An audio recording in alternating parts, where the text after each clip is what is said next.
Hi there! In this video, I will give you a quick guide on how to create fillable PDF form in Jotform. So first, you will log into your Jotform, and once you're here, you will click this button right here, which is this orange. So just go ahead and click that, and then go ahead and click form, and just now you can just choose from this form. So you can either use template from 10,000 pre-made forms, or you can just choose these existing templates right here. So let's say I want payment forms. So yeah, just click that and just select what kind of form what kind of form you need. So let's say I would want to sell products, so I would just go ahead and click that. And now you can basically just add fields like the text, um, the drop downs, the check boxes, the signatures, and all that stuffs.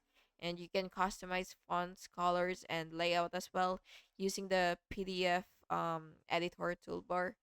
Then you can also save it and download it as a fillable PDF. So yeah, that's basically it.